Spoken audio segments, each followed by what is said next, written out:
우리의 환난 날에 도움이 되시는 하나님께 감사드립니다. 여러 가지 환난이 많은 세상을 살아가는 저희들에게 믿음을 다하여 주옵소서. 하나님을 신뢰할 수 있는 믿음을 주셔서 두려움 없이 이 땅을 이 땅을 평안한 가운데 살아갈 수 있도록 은혜 베풀어 주옵소서. 거룩하신 예수님 이름으로 기도드립니다. 아멘. 543장입니다.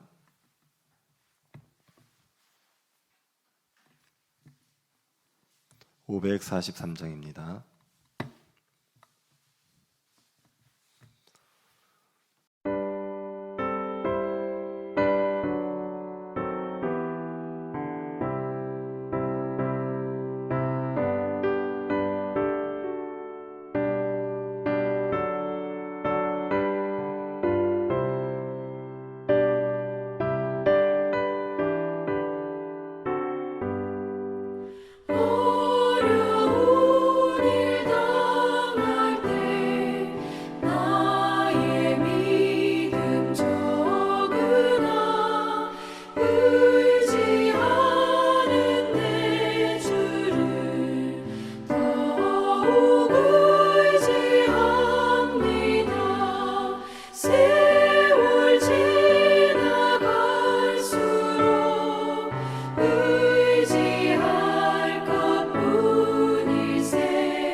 이사야 7장 10절부터 25절 말씀입니다.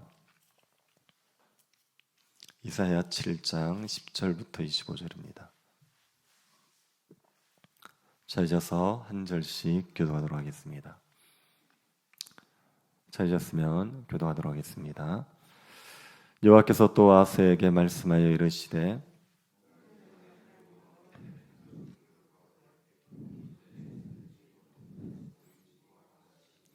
아하스가 이르되 나는 구하지 아니하겠나이다. 나는 여호와를 시험하지 아니하겠나이다 한지라.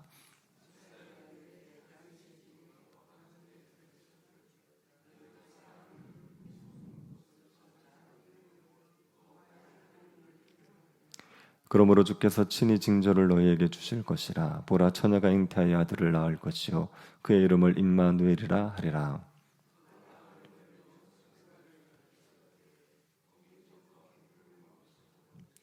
대저 이 아이가 악을 버리며 선을 택할 줄 알기 전에 내가 미워하는 두 왕의 땅이 황폐하게 되리라.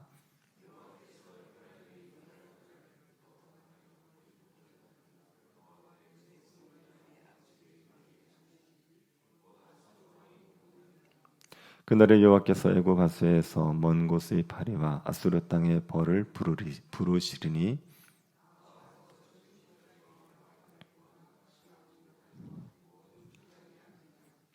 그날에는 주께서 하수 저쪽에서 세내온 삭도 곧 아수르 왕으로 내 백성의 머리털과 발털을 미실 것이요 수염도 깎으시리라. 그것들이 내는 젖이 많음으로 엉긴 젖을 먹을 것이라. 그 땅 가운데 남아 있는 자는 엉긴 젖과 꿀을 먹으리라.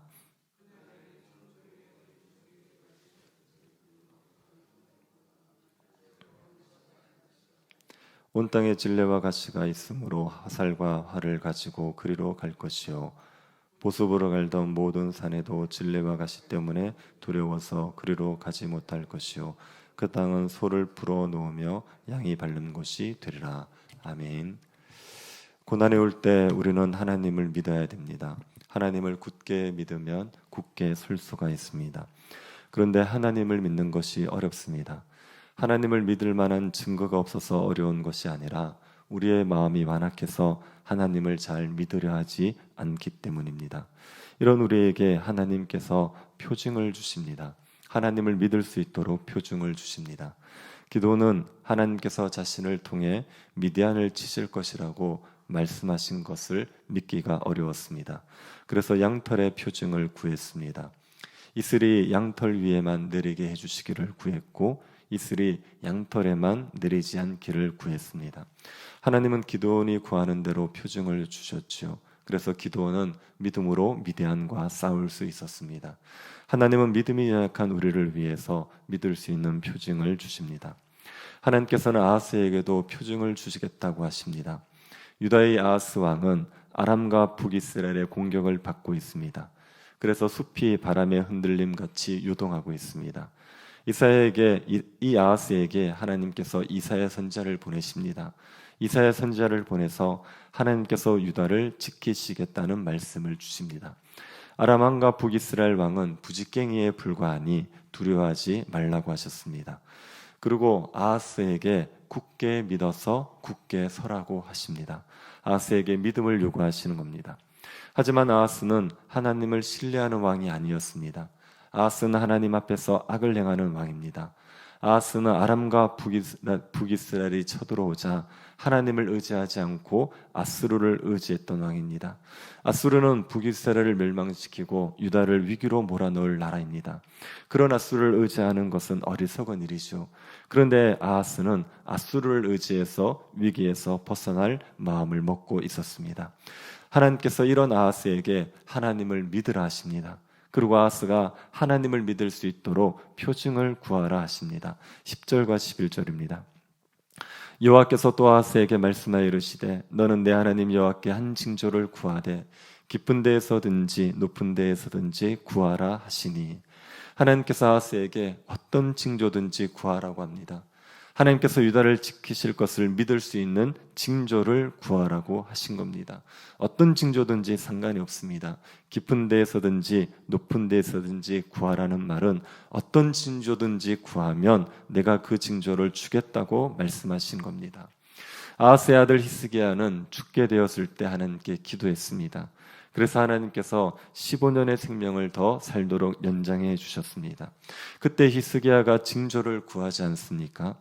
해 그림자가 10도 뒤로 물러가는 징조를 구했습니다.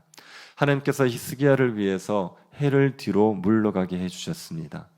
우리가 가진 과학적 지식으로 생각해 보면 해가 뒤로 물러가려면 어떤 일이 벌어져야 됩니까? 지구의 공전이 반대 방향으로 이루어져야 됩니다. 천체의 질서가 순식간에 지구의 자전이 반대 방향으로 이루어야 되죠. 천체의 질서가 순식간에 깨트려져야 되는 겁니다. 하나님께서 히스기야를 위해서 창조 이래로 변하지 않았던 천체의 질서를 순간적으로 깨뜨리신 겁니다. 히스기야가 뭐라고 히스기야 한 사람을 위해서 천체의 질서를 깨뜨리시면서까지 징조를 주십니까? 하나님께서 그만큼 우리가 믿음을 가지는 것을 중요하게 여기시는 겁니다. 하나님께서는 아하스에게 믿음을 가질 수 있도록 징조를 구하라고 하셨습니다. 그러자 아하스가 어떻게 말합니까? 12절을 보시기 바랍니다. 아하스가 이르되 나는 구하지 아니하겠나이다. 나는 여호와를 시험하지 아니하겠나이다 한지라. 아하스는 나는 구하지 않겠다고 했습니다. 여호와를 시험하지 않겠다고 한 거죠. 이 아하스의 말을 보면 아하스는 참 믿음의 사람 같아 보입니다. 하나님이 징조를 주시지 않아도 저는 하나님의 말씀 믿겠습니다. 이렇게 말하는 것 같습니다. 신명기 6장 16절에 보면 하나님을 시험하지 말라는 말씀이 있습니다. 아하스는 그 하나님의 말씀을 지키겠다고 말하는 것으로 보입니다. 하지만 아하스는 지금 믿음으로 반응하고 있는 게 아닙니다. 아하스가 징조를 구하지 않겠다는 건 징조가 없어도 하나님을 믿겠습니다. 이런 의미가 아닙니다. 하나님이 징조를 주시든 주시지 않든지 간에 난 안 믿겠다고 말하는 겁니다. 하나님의 말씀이 옳은지 아닌지 난 관심이 없다는 겁니다. 아하스는 하나님을 믿고 하나님을 의지할 생각이 없습니다. 아하스의 마음은 이미 정해져 있습니다. 아하스는 하나님을 의지하는 것이 아니라 앗수르를 의지할 생각입니다. 앗수르를 의지하기로 마음을 먹었으니 하나님이 나를 신뢰하고 말하더라도 그 말을 듣기가 싫은 겁니다. 하나님의 말씀이 참인지 아닌지 시험해보고 싶은 마음이 없는 겁니다. 삶에 어려움이 생겨서 힘들어하는 사람이 있다고 합시다. 그 사람이 힘들어서 무당을 찾아가서 구슬하기로 했습니다. 그렇게 마음 먹고 있는 사람에게 하나님을 의지하라고 말했을 때 그 사람이 하나님을 의지할 마음이 있으면 관심을 보이겠죠. 하나님을 의지하면 정말 내가 구원을 받을 수 있냐고, 하나님 정말 살아계시냐, 이렇게 관심을 보이겠죠. 그런데 무당을 의지할 마음이 분명하다면 하나님에 대해서 말해도 들은 척을 하지 않을 겁니다. 하나님이 정말 살아계신지 아닌지 알아보려고 하지도 않습니다. 아하스가 지금 이런 상태입니다. 아하스는 하나님을 의지하지 않고 앗수르를 의지하기로 결정했습니다. 그런데 이 앗수르는 유다를 지켜주거나 유다를 유익하게 하지 못합니다. 유다를 망하게 할 겁니다. 그런데도 아하스는 하나님을 의지하지 않고 앗수르를 의지하겠다는 겁니다. 그래서 하나님께서 징조를 주신다고 해도 징조를 구하지 않고 거절해 버리는 거죠. 이 아하스를 이사야가 책망합니다. 13절을 보십시오. 이사야 그르되 다윗의 집이여 원하건대 들을지어다. 너희가 사람을 괴롭히고서 그것을 작은 일로 여겨 또 나의 하나님을 괴롭히려 하느냐. 이사야는 아하스에게 너희가 사람을 괴롭히고도 작은 일로 여기고 하나님을 괴롭게 하려느냐고 책망하지요. 아하스가 어떻게 사람을 괴롭게 했습니까? 왕인 아하스가 하나님을 의지하지 않고 앗수를 의지합니다. 하나님 앞에서 악을 행합니다. 그로 인하여 유다는 하나님의 징계를 받아 고통을 받는 거죠. 아하스가 악을 행함으로 유다를 괴롭게 했습니다. 그리고 유다에 남아있는 신실한 자들의 입장에서는 아하스 때문에 얼마나 고통스럽겠습니까? 교회의 목회자가 하나님을 신뢰하지 않고 악을 행합니다. 그러면 신실한 성도들이 큰 고통을 겪지 않습니까? 악한 아하스로 인하여서 사람들이 고통을 당했습니다. 아하스는 그것을 작은 일로 여기고 있습니다. 왕이 백성들을 고통스럽게 하는 것은 큰 일입니다. 큰 악을 행하는 것이죠. 교회 목회자가 성도들을 괴롭게 하는 게 얼마나 큰 악입니까? 그런데 사람을 괴롭게 하는 것을 아하스 왕은 작게 여겼습니다. 그리고 하나님마저 괴롭히고 있습니다. 하나님을 불신하는 것이 하나님을 괴롭게 하는 겁니다. 사람을 괴롭게 하는 것이 큰 악이라면 하나님을 괴롭게 하는 것은 얼마나 큰 악이겠습니까? 불신은 큰 죄입니다. 아하스가 이 큰 죄를 지었지만 하나님께서는 아하스와 유다 백성들이 하나님을 신뢰할 수 있도록 징조를 주겠다고 했습니다. 아하스는 징조를 구하지 않았지만 하나님은 징조를 주시겠다는 겁니다. 14절을 보십시오. 그러므로 주께서 친히 징조를 너에게 주실 것이라. 보라, 처녀가 잉태하여 아들을 낳을 것이요 그의 이름을 임마누엘이라 하리라. 하나님께서 주시는 징조는 처녀가 잉태하여 아들을 낳게 되는 것입니다. 그리고 그 아이의 이름은 임마누엘이 되는 것입니다. 처녀는 아이를 낳을 수 없습니다. 그런데 처녀가 아이를 낳게 되면 그건 하나님의 능력으로 낳게 되는 것이죠. 하나님의 능력으로 한 아이가 태어나는데 그 아이의 이름이 임마누엘입니다. 하나님이 우리와 함께 하신다는 것을 알려주는 아이입니다. 이 아이가 하나님이 주시는 징조입니다. 무슨 징조입니까? 하나님께서 아람과 이스라엘의 왕들로부터 유다를 보호해 주시겠다는 징조입니다. 하나님께서는 이 아이가 악을 버리고 선을 택할 줄 알 때가 되면, 분별력을 가질 때가 되면 엉긴 젖과 꿀을 먹게 될 것을 말합니다. 엉긴 젖과 꿀을 먹는다는 것은 평화를 누린다는 말입니다. 왜 평화를 누리게 됩니까? 16절을 보십시오. 대저 이 아이가 악을 버리며 선을 택할 줄 알기 전에 네가 미워하는 두 왕의 땅이 황폐하게 되리라. 아이가 분별력을 가지기 전에 하나님께서 두 왕의 땅을 황폐하게 하실 겁니다. 아람 왕과 이스라엘 왕을 심판하십니다. 그러면 유다가 평화를 누리게 되는 거죠. 하나님께서는 아하스가 하나님을 믿고 의지하지 않았지만 아람과 이스라엘의 손에서 유다를 구해내시겠다는 겁니다. 하나님께서 아하스에게 은혜를 베풀어 주시는 거죠. 아하스는 처녀가 잉태하여 아이를 낳는 일이 일어나고 아이가 분별력을 가지기 전에 아람과 이스라엘이 멸망하는 것을 보게 될 겁니다. 그것을 보고 나면 아하스는 이 일을 누가 하셨다고 믿어야 됩니까? 하나님이 하셨다고 믿어야 되죠. 그러고 나서 아하스가 어떻게 해야 되겠습니까? 하나님을 신뢰해야 됩니다. 하나님을 굳게 믿고 굳게 서서 살아가야 됩니다. 하나님께서는 아하스에게 하나님을 신뢰할 수 있도록 징조를 주시고 유다를 건져 주겠다고 하시는 겁니다. 하나님께서 이렇게 은혜를 베푸시는데도 불구하고 아하스가 하나님을 믿지 않습니다. 여전히 아수르를 의지합니다. 그러면 어떻게 됩니까? 17절부터 25절이 아하스가 하나님을 의지하지 않고 아수르를 의지하게 되면 어떻게 되는지를 말해주고 있습니다.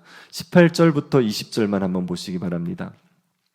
그날에는 여호와께서 애굽 하수에서 먼 곳의 파리와 아수르 땅에 벌을 부르시리니 다 와서 거친 골짜기와 바위 틈과 가시나무 울타리와 모든 초장에 앉으리라. 그날에는 주께서 하수 저쪽에서 세내어 온 삭도 곧 아수르 왕으로 내 백성의 머리털과 발털을 미실 것이요 수염도 깎으시리라. 하나님께서 아수르를 불러서 유다를 치시겠다는 겁니다. 유다 백성들의 머리털과 발털과 수염을 밀어버리겠다고 하십니다. 이건 유다 백성들이 포로로 잡혀가게 하겠다는 말입니다. 21절, 22절도 한번 보십시오. 그날에는 사람이 한 어린 암소와 두 양을 기르리니 그것들이 내는 젖이 많으므로 엉긴 젖을 먹을 것이라. 그 땅 가운데에 남아있는 자는 엉긴 젖과 꿀을 먹으리라. 아수르가 유다를 칠 때가 되면 한 사람이 어린 암소와 두 양을 기르는데 그 젖을 저주로 치즈와 버터를 만들어 먹는 일이 일어나는 겁니다. 소 한 마리와 양 두 마리에서 젖을 짜면 그 젖이 얼마나 되겠습니까? 가족이 많으면 치즈와 버터를 만들어 먹을 수가 없지요. 짜는 대로 다 마셔버리게 되는 겁니다. 그런데 얼마 되지 않은 젖도 남아서 치즈와 버터를 만들어 먹을 수 있다는 것은 무슨 말입니까? 이건 사람이 적어진단 말입니다. 사람이 적어서 얼마 되지 않는 젖도 남아 도는 겁니다. 이것은 유다가 황폐해질 것을 말합니다. 유다의 수많은 사람이 죽습니다. 그리고 유다 땅은 황폐하게 되어서 소를 풀어놓고 양을 키울 수 있는 황무지가 되어 버립니다. 유다가 하나님을 의지하지 않으면 유다는 황폐한 땅이 되어 버릴 것을 말하고 있는 겁니다. 하나님께서 징조를 주시는데 그 징조를 보고도 하나님을 믿지 않으면 결국은 멸망하게 될 거다, 이 말씀을 하고 있는 겁니다. 여러분, 우리가 하나님을 의지하는 길이 사는 길입니다. 하나님을 믿지 못해서 다른 것을 믿으면 우리는 망합니다. 우리의 삶은 황폐하게 되는 겁니다. 오늘날 하나님을 믿지 못하는 것은 하나님을 괴롭게 하는 큰 죄를 짓는 겁니다.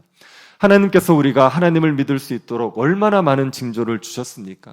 성경에 무수히 많이 기록된 것들이 거짓이 아니라 사실이라면 하나님을 믿어야죠.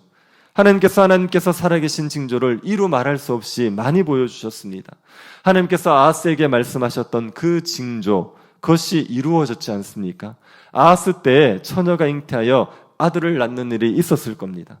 그런데 우리 모두가 알다시피 예수 그리스도께서 동정녀 마리아에게 나셨습니다. 이 일을 통해서 우리는 하나님이 우리와 함께 하신다는 걸 알 수가 있습니다. 하나님께서는 하나님을 신뢰할 수 있도록 수많은 징조를 보여주신 겁니다. 그러면 하나님을 신뢰해야지요. 하나님을 굳게 믿고 굳게 서서 살아가야 됩니다. 그런데 하나님을 믿지 않고 다른 것을 믿는다면 멸망의 길로 가는 겁니다. 여러분, 하나님을 믿으시기를 바랍니다. 하나님을 믿어야 삽니다. 하나님을 믿지 않으면 우리는 어리석은 믿음을 가지게 되어 있습니다. 웨슬리는 하나님을 믿으려 하지 않은 인간은 어떤 것이든 믿을 것이다. 심지어 그는 사람이 작은 술병 안에 들어갈 수 있다고 해도 믿을지 모른다라고 말했습니다.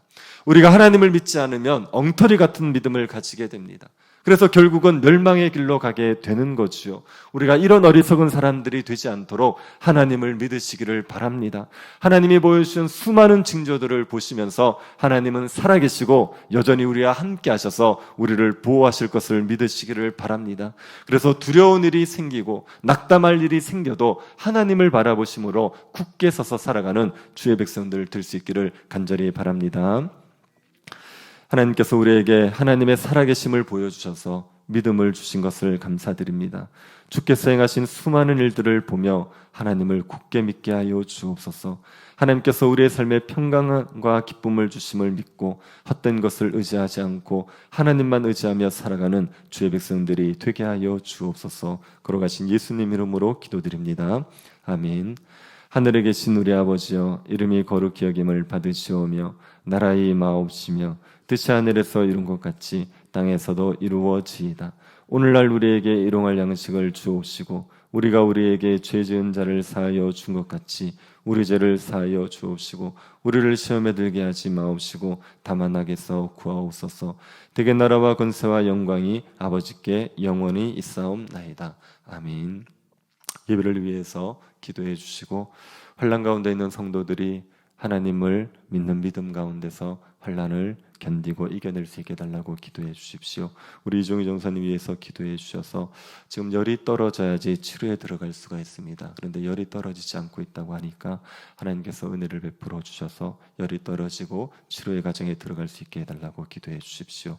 나라를 위해서도 기도해 주십시오. 총선을 통해서 하나님을 두려워하는 일꾼들이 세워질 수 있도록 은혜 달라고 기도하시고 개인적으로 기도하시기 바랍니다.